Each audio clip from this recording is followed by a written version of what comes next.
సత్యసాయి జిల్లా గుండుమల పర్యటనలో సీఎం చంద్రబాబు మడకసిరకు వరాల జల్లు కురిపించారు. చంద్రబాబుకు ఎమ్మెల్యే ఎంఎస్ రాజు, మాజీ ఎమ్మెల్సీ గుండుమల తిప్పేస్వామి కృతజ్ఞతలు తెలిపారు. గత ముఖ్యమంత్రి పాలనలాగా ప్రస్తుత పాలన ఉంటుందని పోలీసులు భావించొద్దన్నారు. చంద్రబాబు పర్యటనలో పోలీసులు గృహ నిర్బంధాలు కానీ సెక్షన్ 41 క్రింద నోటీసులు ఇవ్వలేదని టీడీపీ నేతలు తెలిపారు.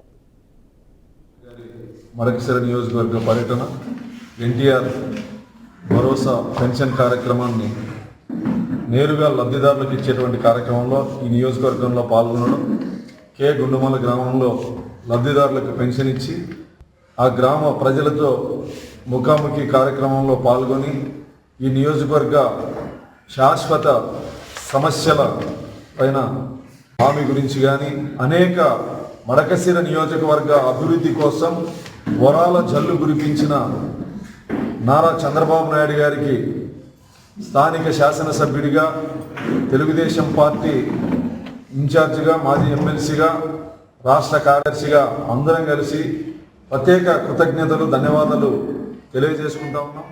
గృహ నిర్బంధాలు కానీ 41 నోటీసులు ఇవ్వడం కానీ చేయొద్దని చెప్పేసి మా పోలీస్ అధికారులకు కూడా చెప్పడం జరిగింది.